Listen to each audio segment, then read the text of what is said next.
솔직히 한국이 이렇게까지 대단한 곳일 줄은 몰랐어요. 처음엔 그냥 두 언니가 한국 남자랑 결혼해서 살고 있으니까 가족 여행 삼아 한번 가보는 정도였죠. 한국이 좋다고들 하지만 그저 여행지로 괜찮은 곳 정도로만 생각했어요. 그런데 막상 한국에 도착하자마자 제 예상은 완전히 빗나갔어요. 아니, 빗나간 정도가 아니라 산산조각이 났어요. 공항에 내리는 순간부터 모든 게 새로웠고 익숙했던 환경과는 전혀 다른 세계가 펼쳐졌어요. 단순한 여행이 아니라 제 생각과 가치관까지 흔들리는 경험이 될 줄은 상상도 못했습니다. 안녕하세요.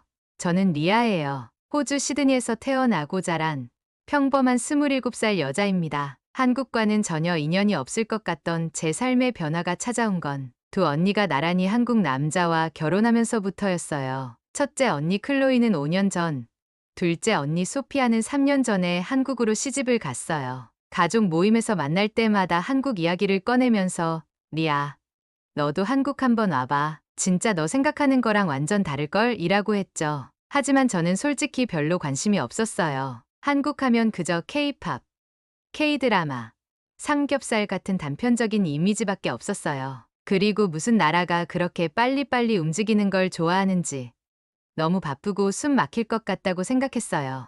호주처럼 여유로운 분위기가 아니라면 솔직히 별로였어요. 그런데 이번에 가족 여행으로 아빠와 함께 한국에 가게 됐어요. 사실 이번 여행은 단순한 방문이 아니라 꽤 특별한 이유가 있었어요. 아빠가 한국에서 중요한 건강 검진을 받기로 했거든요. 최근 들어 계속 속이 안 좋다고 하셨는데 병원에 가도 뚜렷한 원인을 못 찾았어요. 그러던 중 한국에 있는 큰 병원의 종합검진 시스템이 좋다는 이야기를 듣고 두 언니가 적극 추천했죠. 원래는 호주에서 계속 검사를 받을 예정이었지만 언니들이 아빠, 한국 의료 시스템 진짜 좋아. 빠르고 정확해.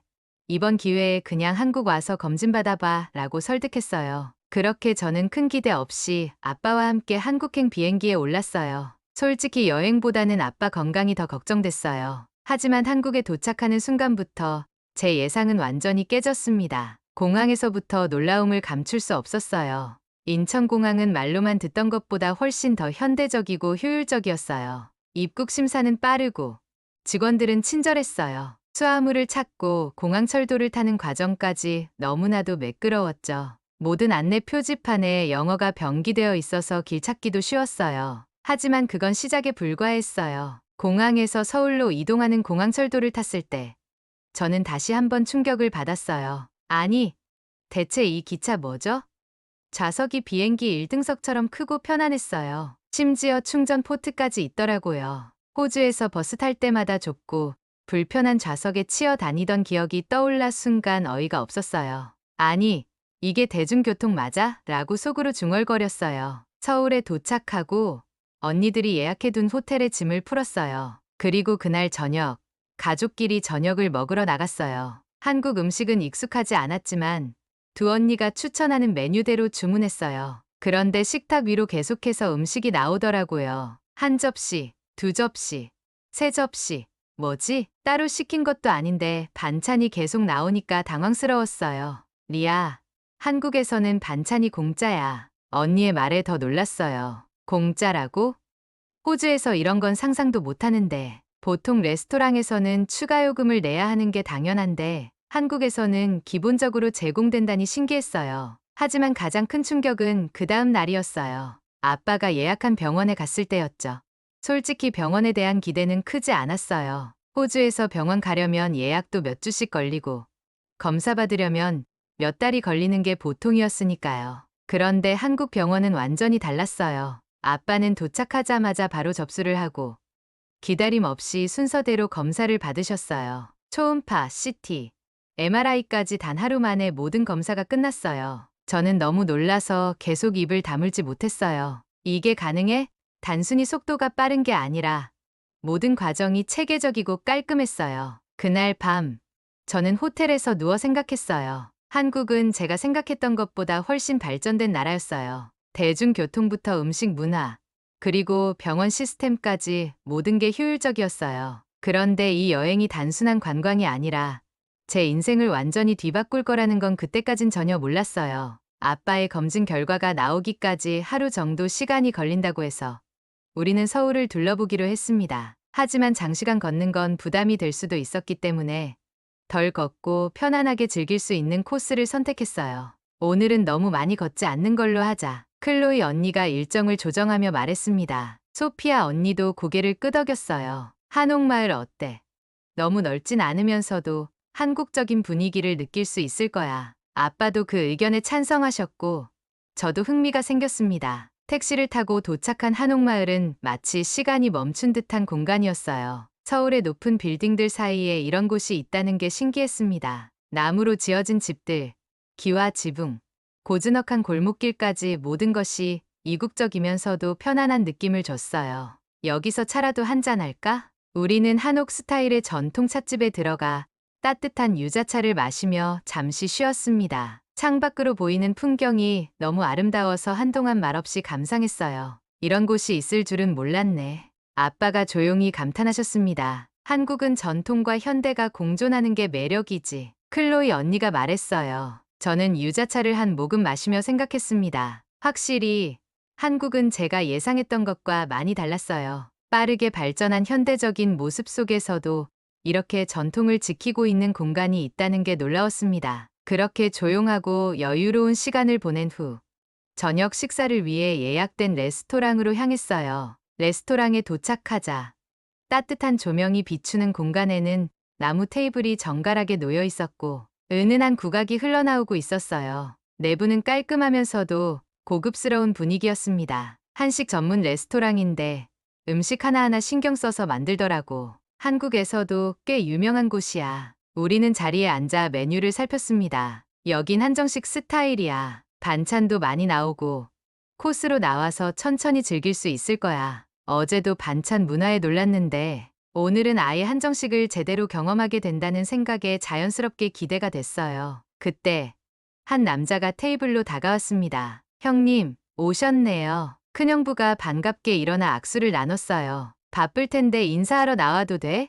형님 가족분들이 오셨다는데 그냥 지나칠 수 있나요? 큰형부가 우리를 향해 소개했습니다. 여기 주방장 민혁이야. 내 후배고 이곳을 운영하는 사람이기도 해. 안녕하세요. 반갑습니다. 민혁이 공손하게 인사하자 아빠도 고개를 끄덕이며 젊은데 대단하다고 말씀하셨어요. 그제야 저는 민혁을 다시 한번 바라봤습니다. 셰프라길래 요리사 특유의 자유롭고 거친 이미지일 줄 알았는데 민혁은 깔끔한 셰프복을 입고 있었고 전체적인 분위기가 차분했어요. 키도 꽤 큰 편이었고 눈빛은 진지해 보였어요. 음식에 대한 신념이 있는 사람 같아. 그는 짧게 웃으며 음식은 천천히 즐기시라고 하고는 주방으로 돌아갔습니다. 곧 음식이 하나둘씩 나오기 시작했어요. 불고기, 된장찌개, 전, 잡채, 그리고 수많은 반찬들이 한상 가득 차려졌어요. 식사를 마친 후 우리는 큰언니 집으로 향했습니다. 도착하자마자 아빠는 거실 소파에 앉아 TV를 켜셨고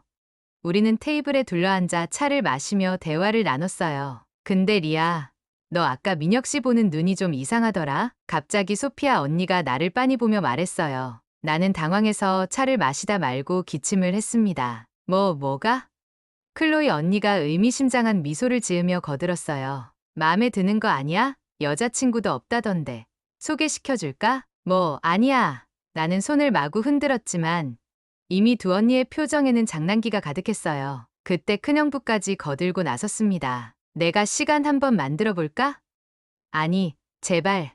내가 강하게 부정했지만 얼굴이 점점 더 달아올랐어요. 와, 얼굴 봐 완전 빨개졌어. 리아, 솔직히 인정해. 관심 있지? 나는 도저히 이 분위기를 이겨낼 수 없어서 벌떡 일어났습니다. 나 편의점 좀 다녀올게. 차가운 밤 공기가 얼굴을 스치자 그제야 정신이 조금 들었어요. 하지만 여전히 심장은 두근거리고 있었습니다. 말도 안 돼. 내가 민혁을 신경 쓰고 있다고? 머리를 흔들며 길을 따라 걷기 시작했어요. 밤 11시가 넘었지만 거리에는 여전히 몇몇 사람이 걸어 다니고 있었습니다. 호주였다면 이 시간에 거리를 걷는 건 위험할 수도 있었어요. 하지만 한국은 분위기가 달랐어요. 나는 편의점에서 간단한 간식을 사고 나왔어요. 큰언니 집으로 돌아가는 길, 나는 다시 한번 주변을 둘러보았어요. 이 시간인데도 이렇게 안전하다는 사실이 신기했어요. 경찰차가 순찰을 도는 것도 아니었고 길거리에 보안 요원이 서 있는 것도 아닌데 사람들은 늦은 밤에도 편안하게 걸어 다니고 있었어요. 나는 민혁을 떠올리며 두근거리는 가슴을 진정시키려 했습니다. 한국에서의 시간이 얼마 남지 않았지만 내 마음속에는 무언가 새로운 감정이 싹트고 있었어요. 아빠의 종합검진 결과가 나오는 날, 우리 가족은 병원에서 긴장된 얼굴로 기다리고 있었습니다. 병원의 대기실은 조용했지만 마음속은 온갖 걱정으로 가득 찼어요. 괜찮으실 거예요. 정밀 검사를 받은 거니까 혹시 문제가 있어도 미리 알 수 있다는 게 좋은 거잖아요. 클로이 언니가 조용히 말했지만 그녀의 표정도 불안한 기색을 감추지 못하고 있었습니다. 아빠는 담담한 얼굴로 앉아 계셨지만 손끝이 살짝 떨리는 것을 보고 저도 덩달아 긴장되었어요. 잠시 후 담당 의사가 진료실로 우리를 불렀습니다. 우리는 숨을 깊이 들이마신 후 안으로 들어갔어요. 의사는 차트를 한번 넘겨보더니 조심스럽게 입을 열었습니다. 검사 결과를 종합해본 결과 아버님께서 담낭 쪽에 종양이 발견되었습니다. 그 순간 우리 가족은 얼어붙었어요. 종양이요? 아빠가 침착하게 되물었지만 목소리에는 흔들림이 있었습니다. 의사는 신중한 표정으로 고개를 끄덕였어요. 다행히 조기 발견이라 전이가 되지는 않았습니다. 하지만 크기가 작지는 않기 때문에 수술을 하는 것이 가장 좋은 방법입니다. 빠르면 빠를수록 좋습니다. 순간 머릿속이 하얘졌습니다. 수술이라니 너무 갑작스러웠어요. 그럼 언제쯤 수술을 해야 할까요? 소피아 언니가 조심스럽게 물었습니다. 의사는 차트를 다시 한번 확인하고는 놀랍도록 빠른 답을 내놓았어요. 내일 입원 가능하시면 모레 오전에 바로 수술을 진행하는 것이 좋겠습니다. 모레요? 너무 빠른 일정에 놀라서 저와 언니들은 눈을 크게 떴어요. 호주였다면 최소 몇 주는 기다려야 할 수술이 한국에서는 하루 만에 진행될 수 있다니 믿기지 않았습니다. 네. 다행히 수술 일정이 가능하고 수술팀도 바로 준비할 수 있습니다. 수술 후 회복 기간도 비교적 짧을 것으로 예상됩니다. 아빠는 잠시 고민하시는 듯 했지만 이내 단호하게 고개를 끄덕이셨어요. 그러면 바로 수술을 받겠습니다. 우리는 모두 놀랐지만 빠른 결정이 최선이라는 걸 알고 있었습니다. 수술 당일 우리는 다시 병원으로 향했어요. 아빠는 병실에서 간단한 준비를 마친 후 수술복으로 갈아입으셨습니다. 긴장되시죠, 아빠? 제가 조심스럽게 묻자 아빠는 미소를 지으며 제 손을 토닥이셨어요. 괜찮다, 리아. 좋은 의사 선생님들이 계시니까 믿어보자. 잠시 후 간호사가 와서 아빠를 수술실로 안내했습니다. 우리는 병실에 남아 초조하게 기다렸어요. 아빠가 강한 분이시니까 분명 괜찮으실 거예요. 클로이 언니가 힘을 내보려고 했지만 그녀의 손이 떨리고 있었습니다. 소피아 언니도 두 손을 꼭 모은 채 입술을 깨물고 있었어요. 수술 시간이 지나갈수록 마음이 점점 조여오는 듯한 기분이 들었습니다. 의료 시스템이 빠르다고 해도 수술이 잘 돼야 하는데 저는 간절하게 기도하는 마음으로 두 손을 모았어요. 수술이 시작된 지 약 2시간 후 담당 의사가 수술실에서 나왔습니다. 우리는 일제히 자리에서 일어나 의사를 바라보았어요. 수술은 성공적으로 끝났습니다. 종양은 완전히 제거되었고 추가적인 치료가 필요하지 않을 정도로 깨끗하게 절제되었습니다. 그 순간 안도의 한숨이 터져 나왔어요. 정말요? 아빠 괜찮으신 거죠? 소피아 언니가 다급하게 물었고 의사는 고개를 끄덕였습니다. 네. 환자분의 상태가 안정적이고 회복도 빠를 것으로 보입니다. 일주일 정도 경과를 지켜보면서 확인한 뒤 퇴원이 가능할 것입니다. 저는 믿기지 않았어요. 불과 하루 전까지만 해도 너무나 걱정되던 상황이었는데 이제는 모든 게 해결되었다니. 감사합니다. 정말 감사합니다. 우리는 연신 감사를 표하며 안도의 한숨을 내쉬었어요. 아빠는 회복 병실로 옮겨졌고 우리는 한 명씩 돌아가며 아빠의 곁을 지켰습니다. 수술 직후였지만 아빠는 생각보다 훨씬 안정된 모습이었어요. 이렇게 빠르게 수술을 받을 수 있을 줄은 몰랐어. 클로이 언니가 말했어요. 호주였으면 최소 몇 주는 걸렸을 거야. 예약 잡는 것부터가 너무 오래 걸리잖아. 소피아 언니도 한숨을 내쉬며 말했습니다. 맞아. 그리고 수술 후에도 바로 경과를 볼 수 있는 시스템이 없잖아. 근데 여기는 모든 게 체계적으로 진행돼서 안심이 돼. 저는 창밖을 바라보며 생각했어요. 처음 한국에 올 때만 해도 단순한 여행이라고 생각했는데 이제는 이 나라에 대한 존경심이 점점 커지고 있었습니다. 빠른 검사, 신속한 수술, 체계적인 관리까지. 한국의 의료 시스템은 단순히 좋다라는 표현으로는 부족할 정도였어요. 그날 밤, 병원에서 아빠를 바라보며 저는 다시 한번 깨달았습니다. 정말 다행이다. 아빠가 무사해서 우리는 가족끼리 조용히 손을 맞잡고 서로에게 미소를 지었어요. 그리고 한국이라는 나라가 가진 놀라운 시스템에 대해 다시 한번 깊이 감사하는 순간이었습니다. 아빠의 수술이 끝난 지 이틀째. 회복실의 분위기는 한결 부드러워졌습니다. 처음엔 수술 직후라 움직이는 것도 조심스러웠지만 하루가 지나면서 아빠의 얼굴색도 점점 좋아졌고 간호사들도 회복이 빠르다고 말씀하셨습니다. 이제 괜찮으세요, 아빠? 제가 물으며 아빠 옆에 놓인 물컵을 건네자 아빠는 가볍게 고개를 끄덕이며 물을 한 모금 마셨습니다. 그래, 많이 괜찮아졌다. 처음엔 몸이 무겁더니 이제는 조금씩 가벼워지는 느낌이야. 아빠가 한결 편안한 얼굴로 미소를 짓자 그제야 마음이 놓였습니다. 클로이 언니와 소피아 언니도 안도하는 표정으로 아빠를 바라보았어요. 그때 병실 문이 열리며 큰형부가 들어왔습니다. 아버님, 몸은 좀 어떠세요?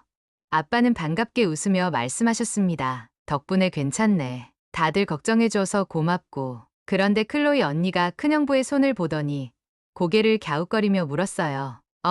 죽 포장해 온다더니 왜 빈손이에요? 큰형부는 멋쩍게 웃으며 자리에 앉았습니다. 그러려고 했는데 말이야. 민혁이가 자기가 직접 가져다 준다고 해서 그냥 왔지. 순간 병실이 잠시 조용해졌습니다. 민혁 씨가요? 소피아 언니가 눈을 깜빡이며 되물었고 클로이 언니도 의아한 표정을 지으며 큰형부를 바라보았어요. 그래, 원래는 전화해서 죽 좀 포장하려고 했거든. 근데 민혁이가 갑자기 죽을 왜 시키세요? 하길래 아버님 병원에 계신다고 했더니 잠시 조용하더니 그럼 제가 직접 끓여서 가져갈게요 하더라고. 그 말을 들은 순간 저는 손에 들고 있던 물컵을 꼭 쥐었어요. 민혁이 직접 끓여서 가져온다고? 뭔가 차분한 척하려 했지만 이미 제 얼굴이 뜨겁게 달아오르고 있었어요. 클로이 언니와 소피아 언니는 저를 슬쩍 쳐다보더니 동시에 의미심장한 미소를 지었습니다. 리아, 너 지금 얼굴 빨개진 거 아니야? 아니거든. 저는 황급히 손으로 볼을 감쌌지만 언니들은 이미 제 반응을 놓치지 않고 있었어요. 그 순간 다시 한번 병실 문이 열렸습니다. 실례합니다. 조용하고도 낮은 목소리가 들려왔어요. 저는 고개를 들자마자 손에 보온 용기를 든 민혁과 눈이 마주쳤습니다. 그는 평소보다 조금 머쓱한 표정이었지만 그래도 특유의 차분한 분위기로 병실 안으로 들어왔어요. 아버님, 많이 회복하셨다고 들었습니다. 이거 직접 끓인 죽인데 입맛 없으실까봐 속 편한 재료로 만들었습니다. 그의 한마디 한마디가 조용한 울림처럼 다가왔습니다. 저는 이상하게 심장이 빨리 뛰는 걸 느끼며 눈을 돌렸어요. 그런데 그 순간 큰형부가 씩 웃으며 입을 열었습니다. 야, 민혁, 너 왜 이렇게 정성을 다하냐? 솔직히 말해봐. 우리 막내 처제 보고 싶어서 온 거 아니야? 뭐요? 저는 거의 반사적으로 고개를 들고 큰형부를 바라봤어요. 소피아 언니는 박수를 치며 웃었고 클로이 언니도 어머, 그러네, 맞네, 맞아 라며 장단을 맞췄어요. 민혁은 예상치 못한 공격을 받았는지 살짝 당황한 기색이었지만 이내 차분하게 답했습니다. 형님이 그렇게 말씀하시니까 제가 오해받는 것 같은데요. 저는 아버님께 드릴 죽을 직접 끓여야겠다고 생각했을 뿐입니다. 그래?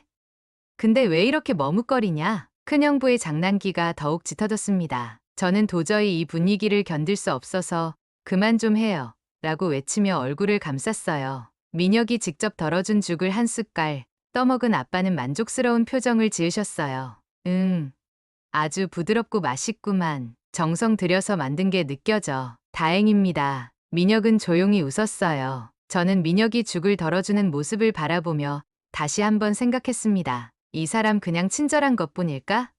아니면 나도 모르게 신경 쓰고 있는 걸까? 아니, 어쩌면 그를 신경 쓰고 있는 건 이미 확실한데 인정하기가 무서운 걸지도 모른다. 며칠 후 아빠는 완전히 회복되어 퇴원했습니다. 우리는 기쁜 마음으로 병원을 떠나며 의료진에게 감사 인사를 전했어요. 그리고 이제 한국에서의 시간도 끝을 향해 가고 있었습니다. 공항으로 가는 차 안에서 저는 창밖을 바라보았어요. 이제 돌아가야 하네.